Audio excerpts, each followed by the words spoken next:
Hello everybody. I just did a video where I told you all of the children's books that I gave a 5-star rating to in 2023. All my favorite children's books of that year. Now I'm going to do a video about my favorite grown-up books, which is a shorter list, about half as long, of my favorite adult books this year that I read. I was going to do a top 10 list, but it was too hard. So it ended up being 11, which is my favorite number, so that makes sense. My top 11 books, and then there's 2 honorable mentions also, so technically 13. But these are not just 5-star rated books. These are 4 and 5-star rated books, because I'm real picky when it comes to like my grown-up books. I'm a little bit harsher and it's harder to get a 5-star rating out of me. 6 of them have 5-star ratings and the rest have 4 stars, which is still really good for me. 5 stars is like perfection. Like you're going to the top of my top 10 favorite books of all time. You know, like, it's like perfect book. I love it so much. And 4 stars, like, it was a really good book. I really, really liked it, but it wasn't like perfect. You know what I mean? Like, it was still really, really good, but I don't know if I could give it a 5-star rating as like perfect. I don't know. I just can't. It's just not that same level. Although looking at some of these 4-star books, I'm like, I kind of feel like I should change it to 5 stars, but I don't know. These are not in any particular order, like my favorite to my least favorite, or my least favorite to my favorite, because that's too difficult for me to do. So it's just, I wrote them as I read them. Number 1, we have Heartstopper, the first book in the series of books. I seen the cover of this book. The cover image was very familiar to me. I couldn't remember the title, but I seen this book, the cover of it, all over the place on the internet. I follow a lot of book clubs and book like lovers groups and stuff on Facebook or Twitter or whatever, like these groups where people share books. They're like, I read this book, I loved it, whatever. So I saw this book all over the place, people talking about it and really liking it, but I didn't know much about it at all. It just looked familiar. I didn't know that it was a graphic novel. I just thought it was a book. And I was at the library looking around, and I never read like graphic novels. I just didn't think they were for me. So I just never really dabbled in them. And I was over in a section where there was like some graphic novels, and I saw this book, Heartstopper, at the end of the row of books. So you could see the cover. And I was like, oh, that looks really familiar. I've seen that all over the place. People talking about it, saying it's good. So I grabbed it and I thumbed through it. And I was like, oh, it's a graphic novel. I was like, these illustrations are really cool looking. The story sounded really interesting. I gotta get it. This sounds so cool. I want to read it. So I read it and I loved it. I thought it was a really sweet love story. It was a little young for me, maybe, because it's about high schoolers. So I kind of felt like I was too old to be in it. Maybe that's why I gave it a 4-star rating, because I did give it a 4-star rating, because it's about high schoolers. So there was kind of like that high school drama or whatever. But I feel like it's also good for adults. And I think I would enjoy it even more, and probably would have gave it a 5-star rating if I had read it back in high school or middle school. Probably high school. I feel like it's a little too old for middle school, maybe. I don't know. But I think it's okay for high school age. But it's about a boy, a high school boy. He's in a toxic relationship with a boy who's using him basically for his own pleasure in secret, and he has a girlfriend, and he's pretending to the world that he's straight, but he's in alleyways and whatever, behind the school, in secret, he's making out with this kid and not telling anybody about it and wanting it to be a secret and not respecting this boy. And then he starts to like this other guy. And they start this cute little relationship, but as far as he knows, that guy is straight as well. Or he's actually straight, while the other guy wasn't. And he's like, I think I'm stuck in the friend zone. I don't think he likes me like that. But he keeps giving me all these weird signals and stuff. And the other boy is like, as far as he knows, he's straight too, but he feels like there's more than just friendship with this boy. There's so much connection between the two of them. And so it all kind of comes to a head at the end of the story where the one boy's questioning his sexuality, and the other boy, he loves this boy, but he's like heartbroken because he thinks he's not going to be with him, and it just kind of ends, and you're like, but what? I didn't realize that there was more books, that this is just like the first part of the story. So I've desperately been trying to find the second book, and they don't have it available at the libraries, like in my area. Like, there's several libraries in my area, and none of them have it available. And then I should just go buy it online and take the plunge, because it's only like $6, I think. $6 and some change on Amazon. I really want to read the next piece of the story. I think it's a trilogy, but I'm not for sure. It might be 4. I think it's a trilogy. And then I didn't even know that they have made a TV show based off of it that's very popular as well, Heartstopper.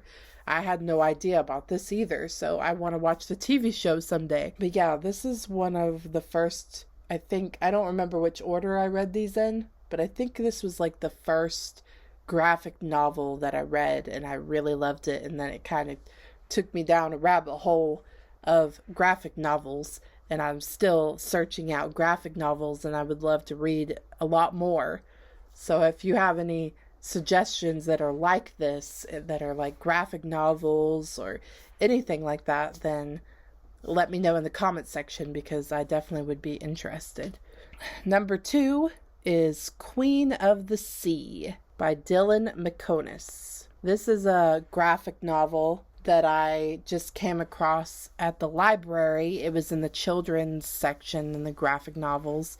It is, I would say it's more of a children's book, kind of, but it's like this thick, and I just read it to myself. I didn't read it to my daughter. There are some kind of dark elements to it, I guess. I felt like it was too mature for my daughter, but I think it would be good for maybe 10 years old to 14, kind of in that age range. But I'm a grown-up and I enjoyed it myself.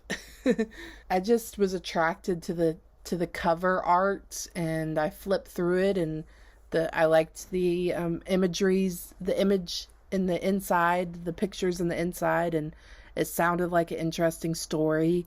So I checked it out, and I just quickly went through it. I read the book so fast because it was so interesting. It's about a redheaded little girl that lives on an island with a bunch of nuns, and she was kind of taken in by the nuns as an orphan, a little baby. When she was a baby, they took her in as an orphan and raised her, and she's lived there her whole life and never got off the island and went anywhere else. She doesn't know about her parents or where she came from. And then this woman comes to the island seeking refuge, and it's a queen. She used to be the queen, something like that. There's a bid for power between these two women, these sisters, because their father, it's kind of Game of Thrones-ish, the father had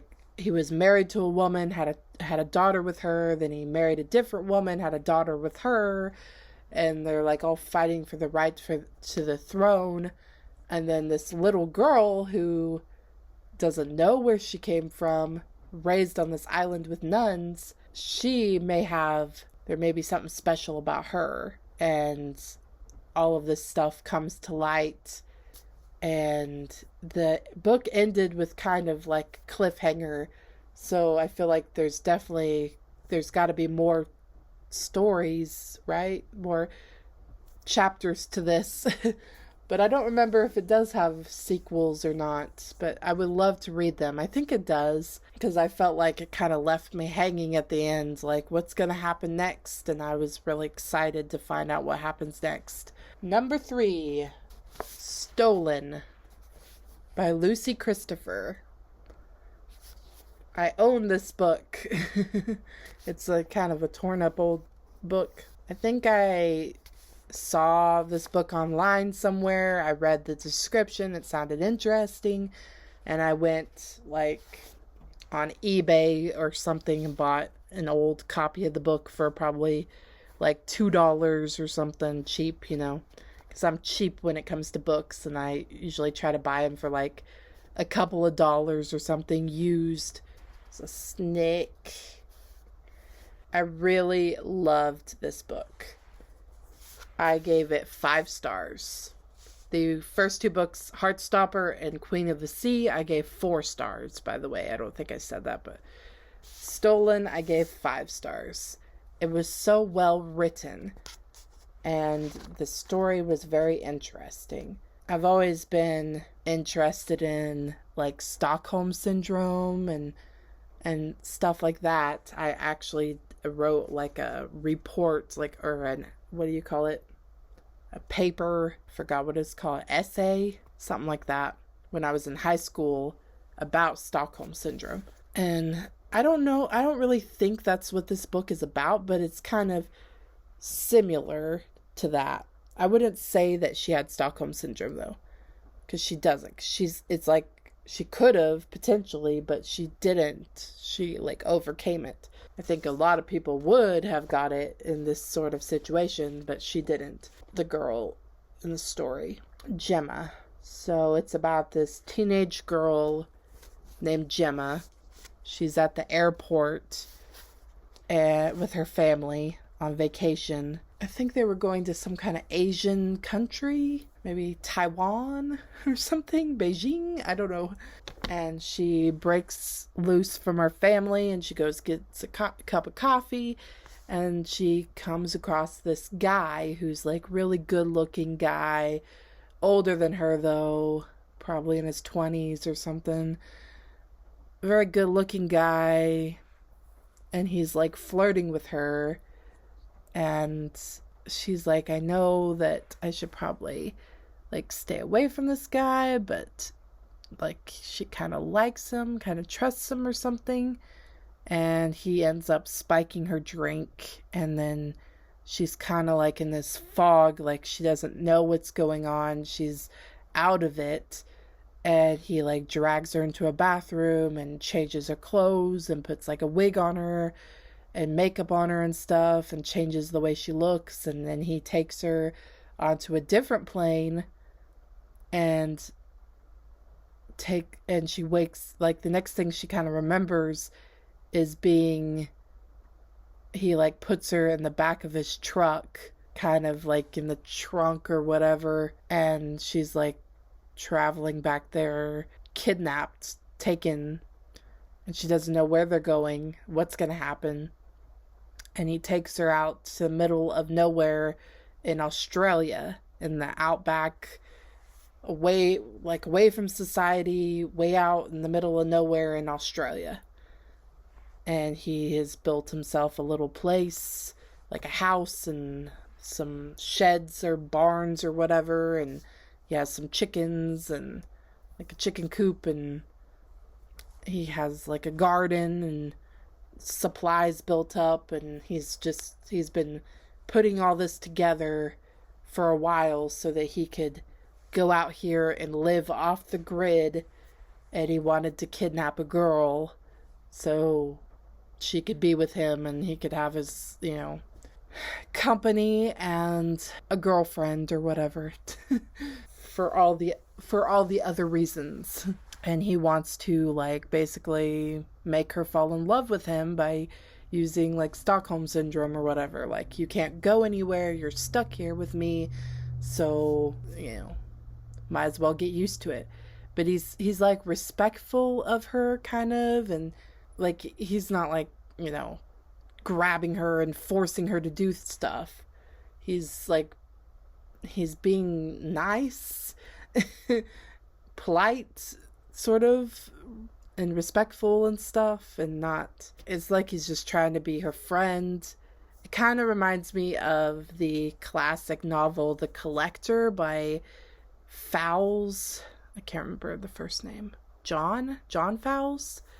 The Collector, which I've read, and I loved that book, where he kidnaps a woman and puts her in like his wine cellar, and he's trying to make her fall in love with him in a way. It kind of reminds me of that. The way this writer, Lucy Christopher, describes like the deserty, the Australian like landscape. It was so like detailed and good. Like, I really had a good vision of where they were at and like the atmosphere. And I'm usually not really into books that describe like the landscape and all of that. I find it boring, but it was not boring at all when I was reading this book. The way she described the characters and it was like the Australian outback was a character in its own.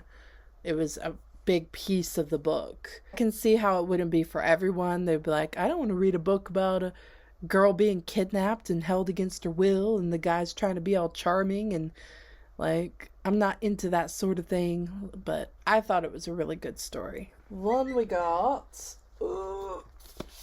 Against All Odds, My Story, Chuck Norris. Look at that smiley little face. $5.95. I got her at a used bookstore. I just saw it. Oh, that's him when he was a kid.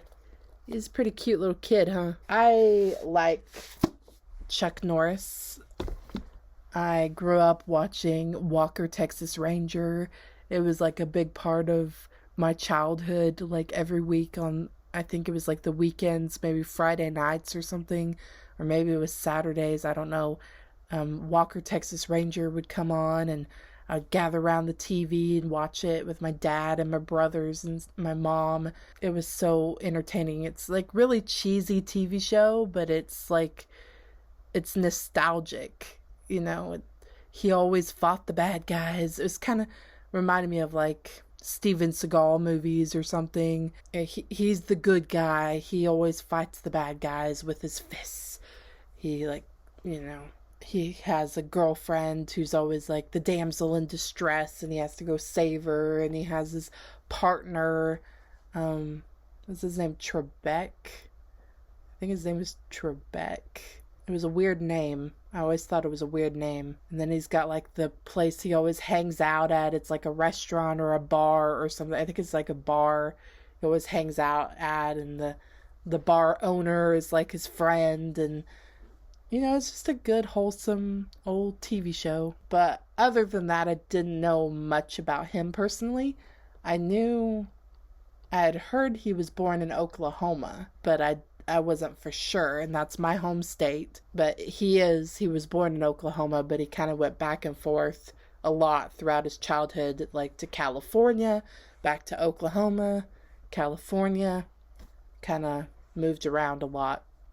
He had a rough childhood, and it was very interesting to read. The book goes from like his childhood, like his earliest memories, to current times, which it's an old book, so it's not like current 2004. So he's still got a lot that's happened since then. I didn't know that he had twin kids. He has kids that are twins. But it goes through like his career, his service, military service or whatever, and how he learned how to fight, and it goes over his marriages and kids and ups and downs and his childhood, and it was very interesting. I gave it a 5-star rating. I thought I might have gave it a 4-star rating, but no, I gave it a 5-star rating. The only parts that I kind of didn't like was there was a kind of a long chunk in the middle of the book, I guess, kind of where he's talking about all the martial arts type of stuff, and I'm just not into that really. I don't find it that interesting, so I kind of was like, flipping the chapter, another chapter about him doing fighting competitions and fighting and learning about fighting and stuff. And to me, that was a little bit boring. I'm like, I want to read more about your home life, your wife, your kids, your childhood, that type of stuff. Because the fighting wasn't that interesting to me. But even with that being said, he wrote it in such a way that it was pretty interesting. Most people, if they had wrote that, I would have been completely uninterested. But he actually wrote it really well so that it did keep me interested, even though it wasn't something that I was into at all. So that was the only part, which is, that's just my own personal, that's just because I'm not that into fighting, I guess. I'm not into the karate, kung fu, whatever you call it, taekwondo stuff. But my daughter does taekwondo, so that I think helped me be a little more interested in it, because I was like, oh, okay. It kind of, I could relate a little bit more, because she's like really little and doesn't do a whole lot of stuff, but I knew a little bit more going into it than I would have before she was in taekwondo. Then I would have known anything about martial arts at all. Then we got When the Buckeyes Fall by Joni Long. What can I say about this book? 5-star rating, of course. This was written by my mother, Joni Long, and it's available on Amazon. You may say I'm biased because she's my mom, but I don't think so. Because if I had read this book and I didn't have a clue who the author was, it would still be one of my favorite books.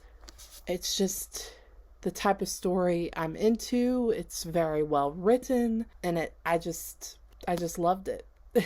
This picture on the cover, this house, belonged to my ancestors. And this was a real picture that my mom owned. So she used it as the cover art because she didn't want to do any kind of copyright or anything, So she used her own picture. She has lots of pictures from our genealogy, She's done tons of extensive genealogy research. This is another picture of it on the inside. I've done videos about these books too, so if you want to go watch those, I have a video probably about each one of them, I think, on my channel and whatnot. The house on the cover of this book was the actual home of this is hers, she said great-great-grandparents, so it's my third great-great-great-great-grandparents. This was their house. Robert McKinley Baskin and Rebecca Elizabeth Baskin, Gimlin Baskin. Her maiden name was Gimlin. It was located in the community of Harmony in Johnson County, Arkansas, in the early 1900s. They raised 14 children and had approximately 50 grandchildren who frequented this home, but the house no longer stands. My mom got some of the inspiration for her story by looking at this picture, and she imagined the main character's house looking like this. So this was a real house back in the past, but she wrote a fiction book about a family that does not exist, and this is the house that she imagined is what their house would look like that they live in. The Casey family. So the book is a fiction book. It's a made-up story. So it's not, 100% historically accurate or anything like that. She just got inspiration from stories she's heard about our ancestors and the Civil War. She's read a lot about the Civil War and the Revolutionary War, and she's like a big history buff. She loves reading books about history. This book takes place during the Civil War, the American Civil War. It's about a girl named Hannah Casey, who is a teenager. She's 16 years old in the years 1861, and the book starts with her overhearing her dad and the other men in the community. They live in a tiny community up in the mountains of Arkansas, in northwest Arkansas, which is based off of where my mom grew up as a kid. She lived in that same area, that same community. She used some of the same place names, but she changed some of the place names, like the town where she grew up. In the book, she calls it Buckeye, but in real life, it has a different name. In the story, she calls it Buckeye. And some of the creek names she keeps the same, and it's based off of that general area, but she kind of has the layout of where the houses are and stuff like that. She made it different in her mind than how it actually is in real life. She even drew a map. So here's a map of Buckeye, Arkansas. Little map showing all the houses and stuff like that, and the creek running through. Mulberry Creek, that's a real name of the creek that's up there. And Panther Creek is also a name of a creek up there. This is where the main family's house is, the Casey house. And then these are all like neighbors and other family members and stuff, their houses around. So it's about a teenage girl named Hannah Casey who lives in this house and lives in this small community up in the mountains of Arkansas right before the breakout of the Civil War. And her brother, her dad, all the different men of the community go off to fight at different times, and some are fighting for the North and some are fighting for the South, which is what really happened back then. Sometimes fathers would be fighting for the North and their son would be fighting for the South, or vice versa, and it really split families apart. And my mom got inspiration for that because in our ancestry, in our family tree, there are stories of like a man and his brothers, and some of the brothers fought for the South and some fought for the North, and they have letters that write back and forth how they're angry at each other, like, how dare you go fight for the North, or how dare you go fight for the South. And like, it's kind of like nowadays how people are so divided, Democrat, Republican, Trump supporter, Biden supporter, whatever.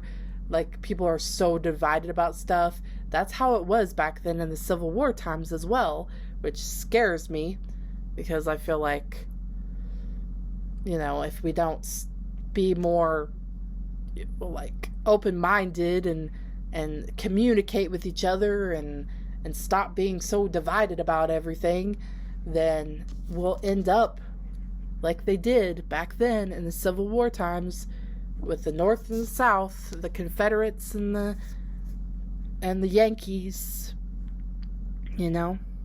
seceding from the Union and all that type of stuff. The story takes place in this little community, and it shows all the things that they go through during the Civil War times. The women and the children staying back at home and trying to survive, and then soldiers come through, whether they're Yankee soldiers or Confederate soldiers.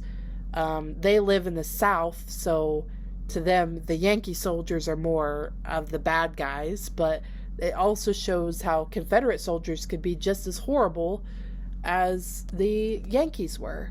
So it just shows humanity and how horrible things can be on all sides. just the way humans treat each other in war and what it does to people. And it shows what this community, how they're affected, people, you know, the women at home having babies, there's marriages, there's deaths, there's all kinds of stuff in this book. And it's just about friends and family and people trying to stick together, trying to survive. And there's love stories mixed in with it too, and acts of bravery. And I cried my eyes out on a couple of parts because it hit me so hard. Very good book. Definitely in my like top 10, maybe even my top 5 favorite books I've ever read. It took me a long time to read this one, and I think it's because I already knew most of the story, because my mom, it was her first novel she ever wrote. She was really excited, and she kept bouncing ideas off of me, saying, should I kill this character? Should I make this character marry this other character? What should this surprise be? She kept giving me spoilers throughout the entire process of writing this book. So I pretty much felt like I knew all the big things that happened, all the spoilers.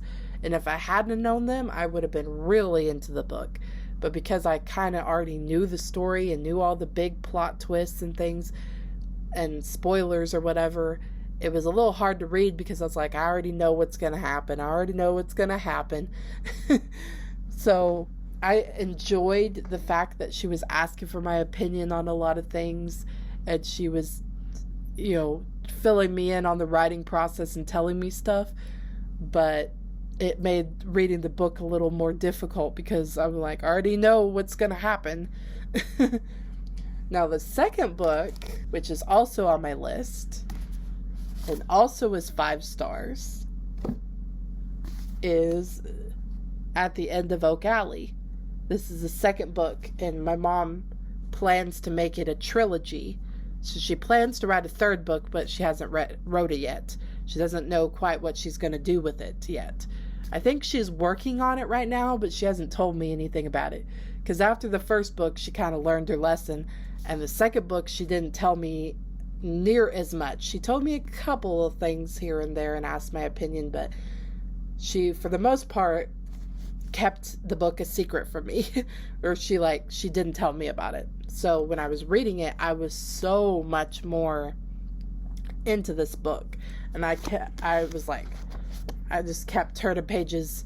I was like, I just want to see what happens next. I didn't want to quit reading it because I was just like, what's happening next? Had me on the edge of my seat. So because I didn't know who died or who lived or who married who or what happens with this, certain plot point, it was so interesting for me to read. Even though I feel like the first story would be more of a interesting story because it takes place during the beginning of the Civil War and through the whole entirety of the Civil War, and it kind of ends at the end of the Civil War. And so it's a very interesting time period and stuff happening because of the war. And the second book takes place after the war had ended, so it's more, but there's other stuff going on, like racial tensions and women fighting for their rights and certain things, and stuff that I feel like a lot of writers don't really write about in history, like birth control and what people thought about that. They were trying to make it illegal to use contraceptives. And so my mom writes about that in the book, how the main character wants to use those because she doesn't want to have 10 to 14 kids or whatever. She just wants to have a few kids, maybe. So these 3 girls on the cover, I don't know if my mom wants me to tell you who they are, but they're characters in the story. But this is a real book, or a real This is a real picture of my ancestors. I think it's that one. Third great grandma or whatever. I love this book so much because it's dedicated to me. It's dedicated to me and my brothers. And the first book was dedicated to my mom's parents. But the second book was dedicated to my mom's children, which is me and my two brothers. So that was cool. I don't know who she's going to dedicate the third book to. I don't think she even knows. I don't know. She always goes back and forth on who she's like, I don't know who to dedicate it to. It has to be perfect. But yeah, the second book takes off from the end of the first book and tells more of Hannah Casey's story. I don't want to tell you anything because it'll be a spoiler alert, but her going off with her, it might be a spoiler, but her going off and starting her life in a different place and just all the kind of struggles and things she goes through, new like grown-up life, you know, like in her early 20s and stuff. I'm not sure how old she is when the story ends, if she's like in her 30s maybe, like 20s, 30s, something like that. And I think the third book is going to be her later years until her death. Like the rest of her life is like an older woman until her death. And it'll be the Hannah Casey trilogy. And then another book written by my mother, which is not related to those two books at all. This is just a separate fiction book that she wrote called Ada's Shack. It's a thinner book than the other two. These two are that thick, and it's about half the size. So I read this book in one day, in one sitting. I couldn't put it down. I couldn't put it down, so I spent like from morning until about 6 p.m. I pretty much just sat there and read this book. And again, my mom tried not to tell me a lot about the story, which was good because then it kept me wanting to read because I didn't know what was going to happen. And I was like trying to figure out, you know, what does this mean? Does this mean this? Like who is this and why and what's going to happen next? And, you know, that sort of thing, like a mystery sort of thing. So this picture is a real picture. I was actually there when my mom took it. It was a house that belonged to my, I can't remember, my great grandma or something. Picture of the cover of this book was taken by my mom in 2018. I thought it was farther back than that. It is the inside of the home of my great grandparents. So my great great grandparents, Ambers and Leela Warren. William Ambrose Warren and Leela Maybell Long lived in the woodland community of Clarksville, Arkansas.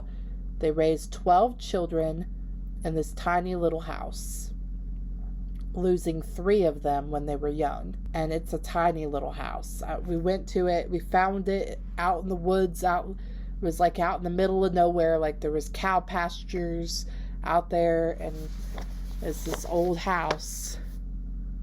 And it's really tiny. It's like a 2, maybe 3 bedroom or 3 room house, you know.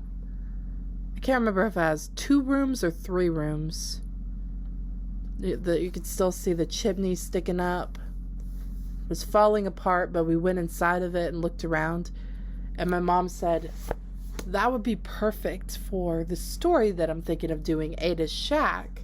I could use a picture from the inside of it where the floorboards are all broken up and it looks all cool. And she's like, that's perfect. So it's pretty cool.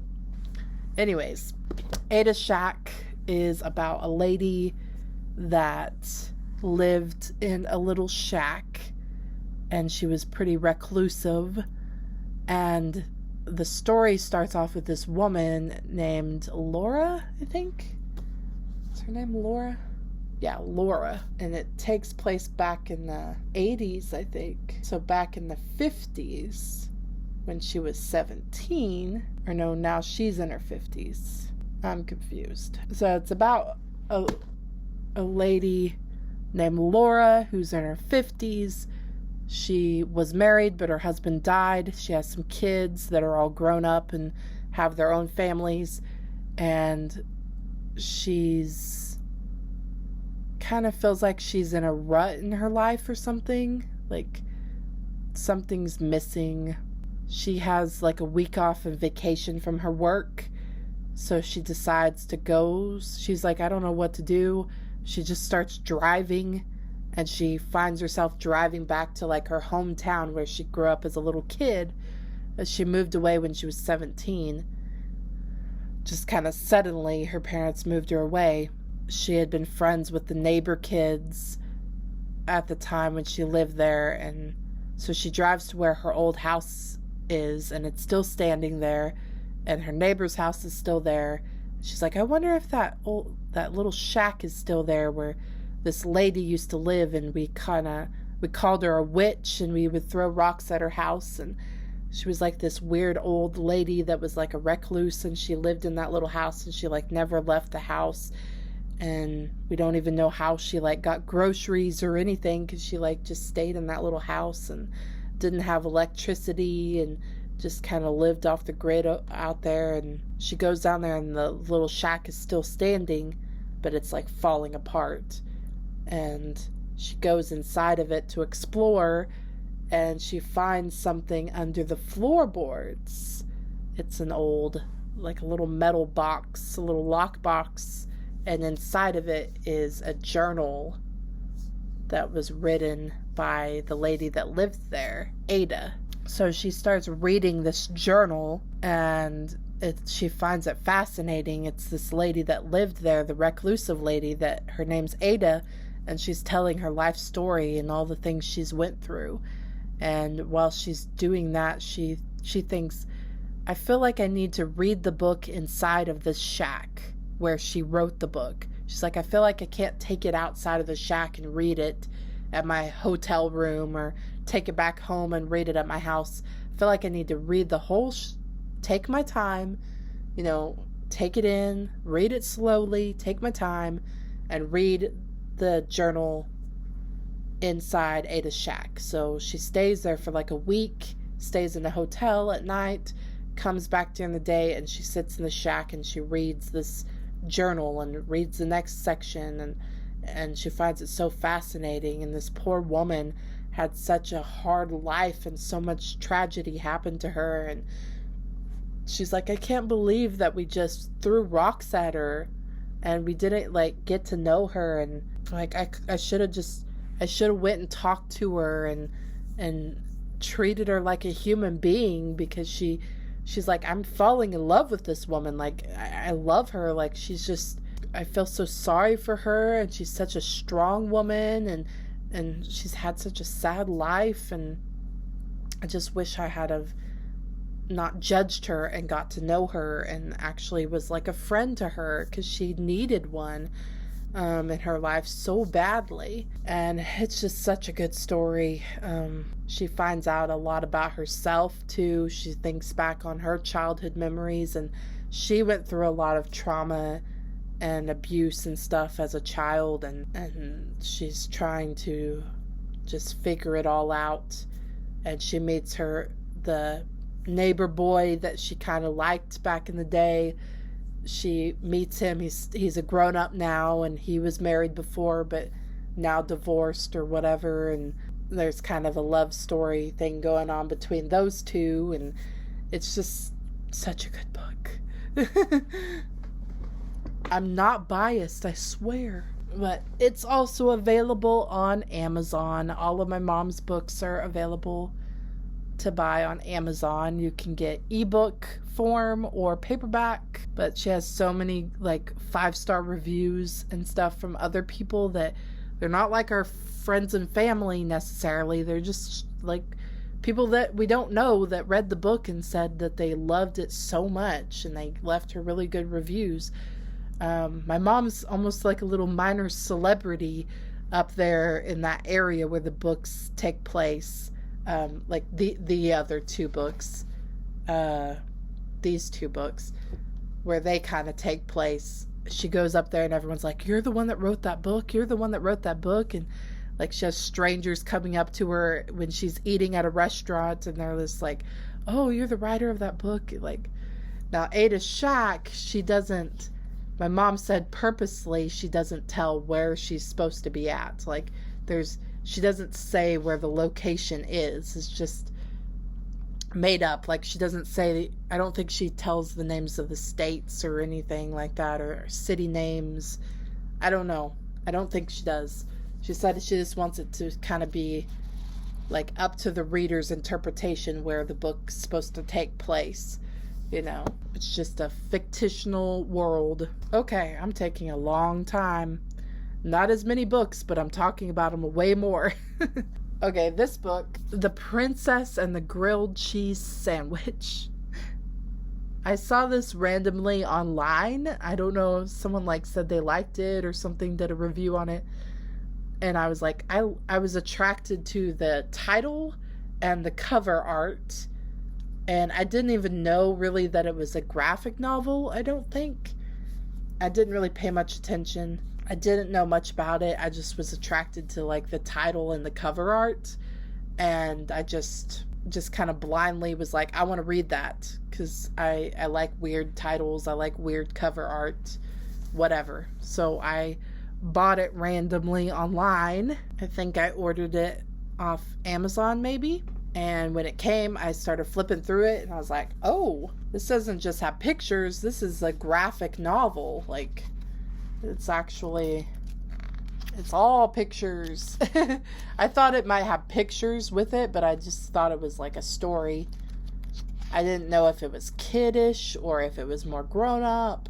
I would say it's kind of got a kiddish tone to it, but I feel like it's kind of grown up too, like maybe teenagery because of some of the content in it. You know, I feel like it's a little mature for a little kid, but maybe for like a teenager and up.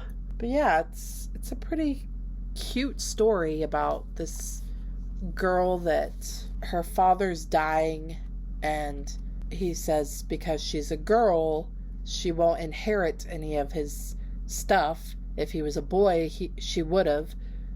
And so he says you should. So he's trying to get her to marry a man, but she doesn't want to.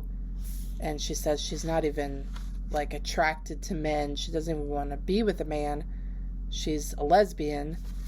And he's like, okay, I've always known that. I understand. And then she dresses up like a man and pretends to be his son and goes and lives somewhere else, kind of far away. And then she meets the princess, which is the blonde girl here who's like really girly and wears pink all the time. And that's the other girl dressed up like a guy. See, when I saw the picture, I just thought that was a guy with long hair or something. I was like, kind of feminine looking, but I thought that was a guy. I didn't know it was like a LGBTQ story at all. I just thought it was a fairy tale story with a girl and a guy, you know, a prince and a princess or whatever. Anyways, they become friends. They're obsessed with fashion. Everybody eats cheese stuff all the time. Cheesy snacks in this fairy tale world. It's kind of surrounded by cheese. Their names are all cheese related. Like Brie is, I believe the blonde girl's name is Brie. And it's just a sweet story, a love story. Kind of reminds me of I forgot what it's called. Heartstopper. I always forget if it's Heartbreaker or Heartstopper. Like, what is it? Heartstopper. It kind of reminds me of Heartstopper in a way. It's a love story where she thinks that she's straight and she's a lesbian dressed like a man. They're friends. She's attracted to her because thinks she's a guy, but then when she finds out she's actually a girl, she's like, oh no. And then she doesn't even want to talk to her for a little while, and then, yeah. But they're like, but you guys seem to really work well together, whatever. I'm giving too much away, but love story, unrequited love, whatever, I don't know. And we have a book. I don't have a copy of it. I checked it out from the library. Women Win the Vote. And this is just a picture book, beautiful illustrations, talking about women fighting for their right to vote. And I thought I knew a lot about this, but I did not. There was so many details and different people involved, and the process went on so long, and they had to fight so hard and for so long, and I think everybody should read this book, because I don't think a lot of people realize how hard it was for women to fight to get the right to vote. I didn't realize it. I just thought, for a long time, women just kind of accepted it, like, oh, we don't get to vote. And a lot of women didn't want the right to vote.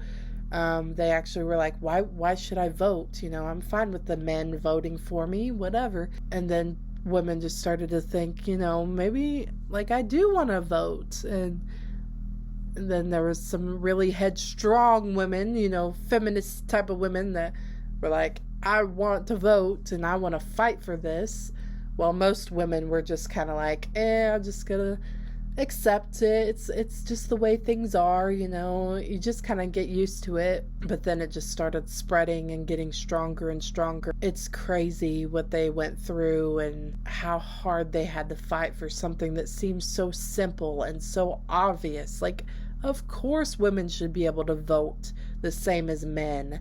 Why not? Like, it doesn't make any sense to me. Like, of course women should be able to vote.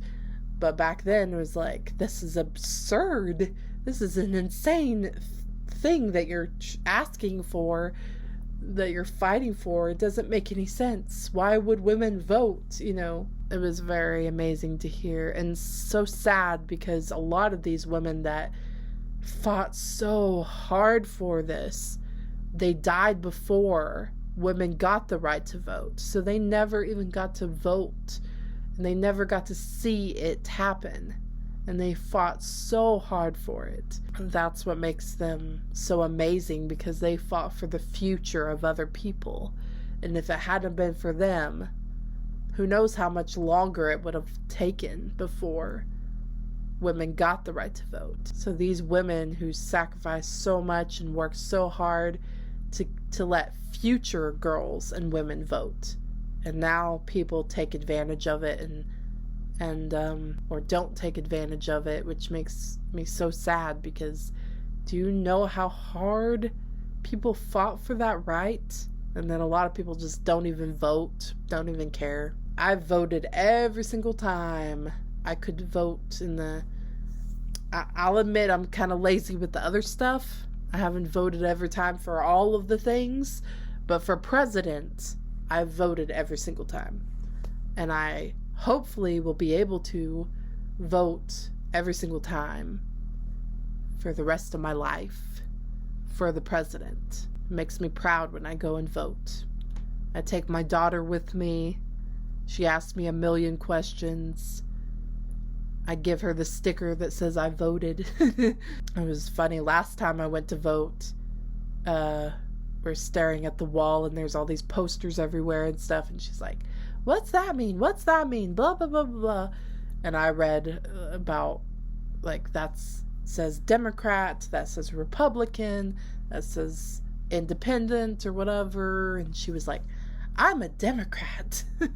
I was like, okay. And this guy next to me kind of chuckled. I was like, I don't know if he's a Democrat or not, but so a lot of people where I'm from are not Democrats. But it was just funny. She's like, I'm a Democrat. And I was like, okay, whatever. Okay, what else do we got? Gwendy's Button Box. I checked that one out from the library. It's by Stephen King and somebody else. I can't remember. Oh, well, it doesn't say on here either. It just says Stephen King. Richard Chismar? I don't know how to pronounce it. Looks like Chismar.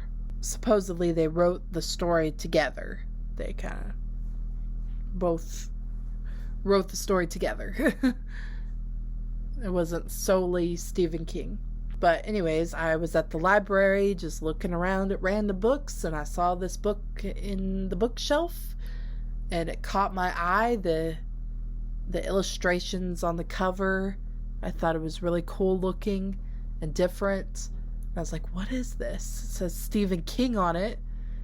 I was like, oh, cool. It's a Stephen King book. And it actually wasn't that thick, because Stephen King books sometimes are like, but this one was more like, I was like, oh, I might actually be able to read that book, because I've only read Salem's Lot by Stephen King, and it took me a long time, but I read it all the way through. I tried to read it, and I gave up. And I've never been able to read any of the other Stephen King books because they're so thick, and he describes a lot of stuff in detail, like landscape and type of stuff, and it just goes on and on and on. Like it seemed like the first 100 pages or whatever was just like describing like landscape and stuff like that, and I found it really boring, and it was hard to get into. And then I don't like clowns, and I don't like kids getting hurt, so all of that type of stuff wasn't super into. There's a lot of other dark elements to the story, what was going on in the people's heads, what they were thinking about people, that I just didn't like.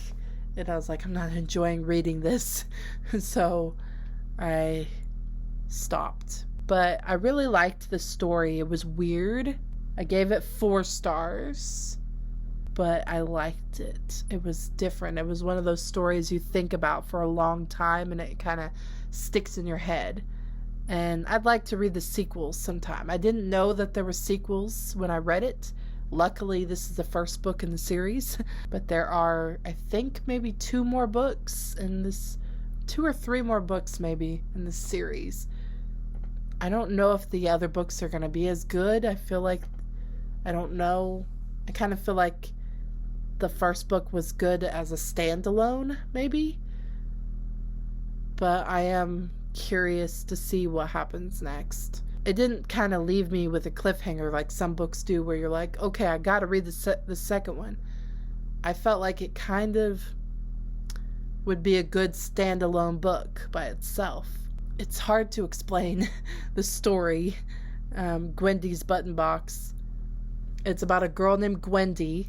She's a kid. She's like a teenager or something, and she's struggled with her weight, and she's trying to lose weight because some kid made fun of her.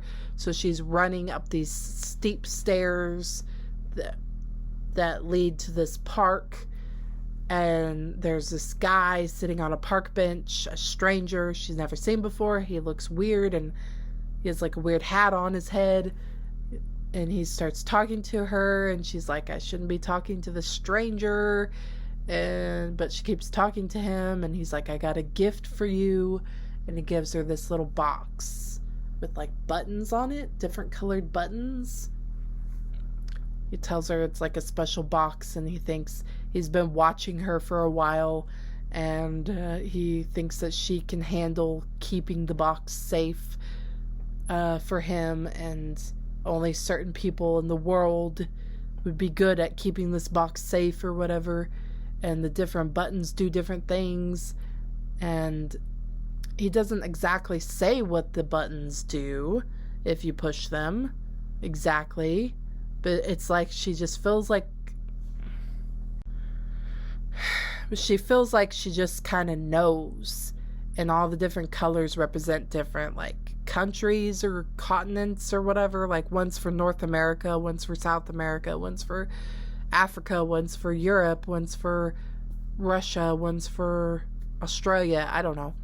Like all the different colors represent different places, and she feels like she knows what the colors represent, and she thinks if she pushes that button, something will happen, like that place will blow up or something, that she'll destroy it, that, I don't know, something bad's gonna happen. And there's another button that lets her do anything she wants, and another button that, like, the way she describes it, it probably ends the world, like it destroys everything. It's just a global killer if she pushes this button. Destroys everything. So it's a very weird concept. And her life goes on and shows as she gets older, she has all this good luck and all this good stuff happens to her, and she thinks it's because she has this button box and she's keeping it safe and she's not pushing the buttons. And there is also, it spits out these little chocolates. If she pushes a certain button, this little drawer opens and there's like a chocolate shaped like a different animal, and if she eats the chocolate, it seems like that's what's giving her good luck. It makes her lose a lot of weight. She is getting all these attraction from different boys and friends, and she's popular, but she kind of leaves like one of her friends behind because of her becoming popular. She's making really good grades. She's excelling in everything she's doing as she's getting older. I don't want to tell too much about it, but it's a weird story, but I liked it. It was kind of weird, like Twilight Zone-y, I don't know, I guess Stephen King-ish type of story. Like, what happens if she pushes certain buttons, and how does she keep this thing safe and keep other people from finding it and them pushing the buttons? What's gonna happen if she stops, like taking care of it and being obsessed with it, or eating these chocolates that come out of it, or whatever. I don't know. It's a weird story, but I liked it. Then we have The Marsh King's Daughter. I reacted to the trailer on this channel. I found out about the movie. I saw the trailer for it, and then I was like, that sounds like it could be a book. It is based off a book, and so I went and read about the book, and I added it to my Amazon wish list. And at Christmas, my mom bought it for me. She said it sounded interesting. So it sounded so interesting that I had to read it right away. I gave it a four stars. 4-star rating. It's about a girl that she's grown up now, but when she was a kid, her dad kidnapped her mom when she was a teenager. The dad kidnapped this woman when the girl was a teenager, and he took her out into the middle of nowhere, out to live off the grid in the marshes. And he, forced her to be like his wife, and forced her to do things with him, and held her there against her will. And she got pregnant and had a daughter. Then afterwards wasn't able to have kids anymore, so they just had the one child. And then they had this little family there, but he was holding his wife there against her will and using the child against her. And his daughter, they called him the Marsh King. The Marsh King's daughter, she loved her dad and thought he was so wonderful, and she didn't really understand her mom. Thought her mom was just her mom always acted sad and depressed, and it's like a different perspective, Kind of reminds me of like The Room, or is it Room? I think it's called Room, where the little boy, he has a different perspective of his mom being held captive, and all he's known is living in that room, And so he doesn't think of it in the same way that his mom does. That's kind of how she is, the Marsh King's daughter. She loves her dad, and she doesn't really understand her mom, and her mom's always sad and depressed and doesn't seem to like her dad that much. And she's like, what's her problem? She doesn't understand that her dad kidnapped her mom when she was a teenager and is holding her against her will. And so she doesn't love him. She doesn't like him. She wants to get out of here. She's being held captive. And then this little girl, her daughter, is treating her horribly and disrespecting her and like doesn't want to listen to her. And she can't do much about it because the dad will take her side and say, no, she could do this. She could do that. And he's the bad guy that's holding her captive there. So she can't say much about it. She can't be the parent she wants to be because she's being held captive. And then it finally comes out and they're rescued. The mom and the daughter are rescued and the police capture him. And all of this has happened in the past. And he goes to prison for a very long time. And then the mother has passed away. The daughter is now grown. She's changed her name. She's like assumed a different identity kind of and tried to start a new life. She found a husband and she has a couple of kids and she has a nice peaceful life, and she hasn't told her husband anything about her past and who her parents were and how she was raised, and she's just kind of kept all that a secret. But she knew her dad was in prison and she never went to visit him, but she kept a close eye on him and like knew he was there. And he's now escaped prison and is on the run. And so she's very aware of this and she wants to protect her family, her husband, her kids from him and herself. And she thinks the police are incompetent and trying to find him.